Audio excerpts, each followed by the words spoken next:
1,500대 렌터카로 택시와 비슷한 영업을 했던 타다. 택시기사가 분신을 하는 등 극렬한 반발을 부르다 지난 봄 영업이 금지됐는데요. 정부가 이 타다 같은 이른바 신규 모빌리티 업체가 여객 운송 사업을 하려면 매출의 5%에 해당하는 기여금을 내놓도록 했습니다. 박종욱 기자가 취재했습니다. 지난 2018년 서비스를 시작한 타다. 쾌적한 승합차 렌터카에 승차 거부 없는 차별화된 서비스를 내세워 여성 승객을 중심으로 선풍적인 인기를 끌었습니다. 한때 1,500대까지 차를 늘리며 급성장하던 타다는 그러나 택시기사들의 분신 등 거센 반발에 부딪혔고 즉시 기소하라! 기소!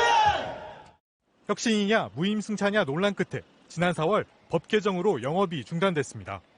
이후 정부는 타다 같은 새로운 형태의 여객 운수업을 제도화하기 위해 전문위원회를 구성해 방안을 모색했고 오늘 그 결과를 내놨습니다. 핵심은 기여금.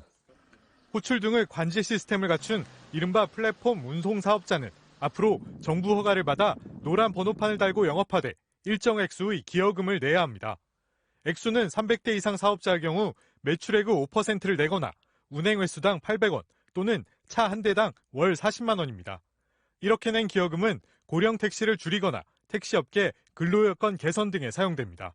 그간의 신구 모빌리티 사업자 간 갈등을 마감하고 업계가 모두 상생할 수 있는 방안을 구체화하였다는 데 의미가 있다고 생각합니다. 하지만 양측은 모두 즉각 반발했습니다. 타다는 일단 서비스 재개 계획이 없다는 입장을 내놨고 다른 모빌리티 업체들은 기여금 수준이 너무 높아 사업 진입을 아예 막아버릴 우려가 크다고 주장했습니다.